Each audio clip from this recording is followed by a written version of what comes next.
All right, this is Mr. Wyrick. I'm going to take you through the review for today. Let me just get here to the skills for it. So the first thing is identifying quadrilaterals.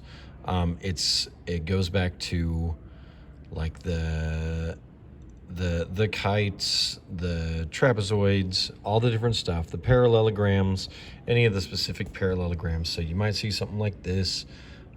This quadrilateral is just a generic quadrilateral because no sides are going to be congruent or parallel. No angles here are really marked as congruent. It's 1, 2, 3, and 4.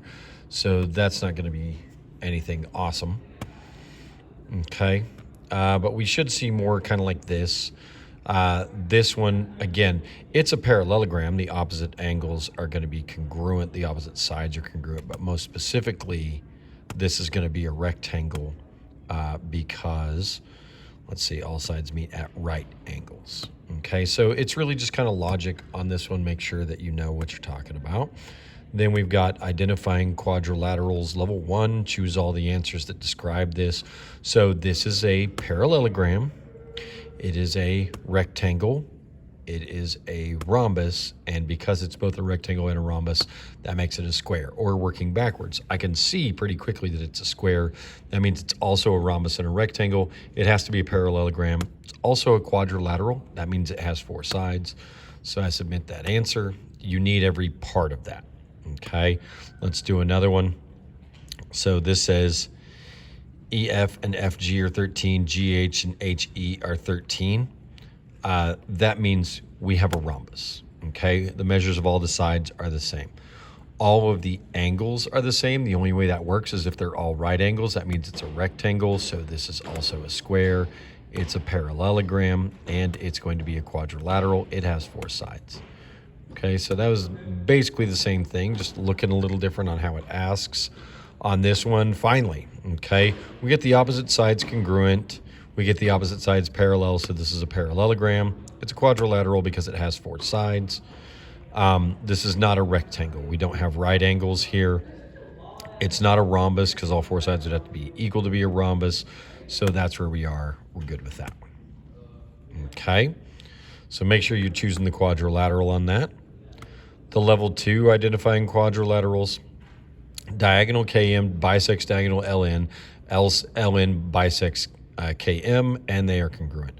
The diagonals bisect each other in a parallelogram, and the diagonals are congruent in a rectangle. So that should be it. Again, it's a similar type thing.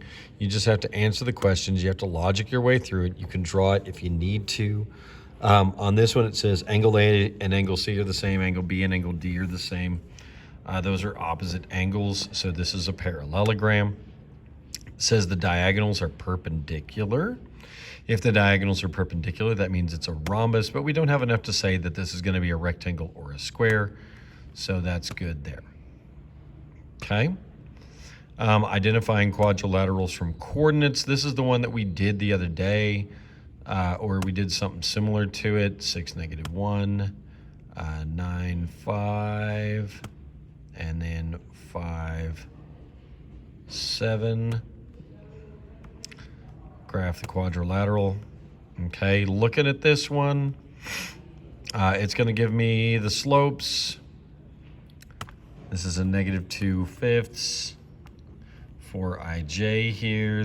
The length of IJ. 2 squared is 4, 5 squared is 25. So this is the square root of 29. Again, I'm just doing Pythagorean theorem. It's going to do this for all the sides. I'm going over 1, 2, 3, and I'm going up 6. So 6 over 3, that's a slope of 2.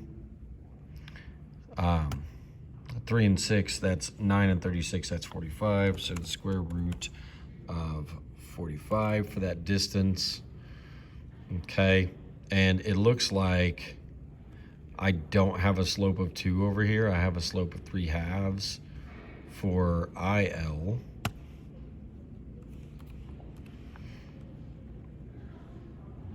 Yeah, up 3 over 2. And then for KL, my slope, I go down 1, 2, and over 1, 2, 3, 4. So that's a -1/2. Okay, so this one's just going to be a generic quadrilateral. I think I took the generic quadrilaterals off the test. They may show up on the review. Just understand, you need to make sure you check the distance, check the slopes, see what matches up, see what we know. Okay? Again, shouldn't take too long. Identifying quadrilaterals from coordinates level 2. Again, this time it just doesn't give you the grid, so you just have to determine the slope and the lengths of the lines based on what you have there. We can add that stuff in on your note card if you need to. Trying to keep this video relatively short. Quadrilateral properties from the diagonals. It says BCE is 42, find DCE. This is a rhombus, so the diagonals of a rhombus bisect that angle, so this should also be 42. On the next one, this is a rectangle.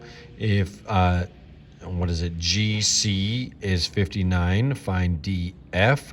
The diagonals are going to bisect each other, and the diagonals are congruent. So this one, 59 and 59, is going to make 118 for the other one. Okay, again, it's just knowing what you're supposed to know about the diagonals. Might need to write some of that stuff down if you don't already know it.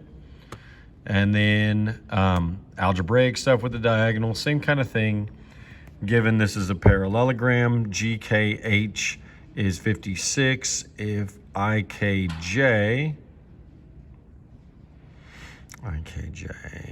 okay, these would be vertical angles right here. So they're both 56.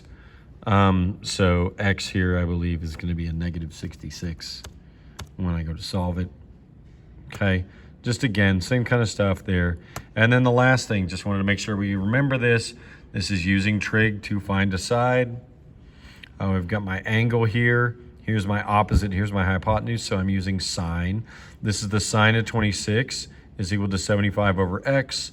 So when I type this in the calculator, this is going to be 75 divided by the sine of 26. It tells me 171.08, so that should be 171.1. And there we go. You can just use the Delta Math calculator, or I'll allow you to use Desmos on the test. It won't be a big deal. Okay, so that should take you through the review. If you have any other questions, make sure to ask those today during class, because I won't be there tomorrow when you take the test.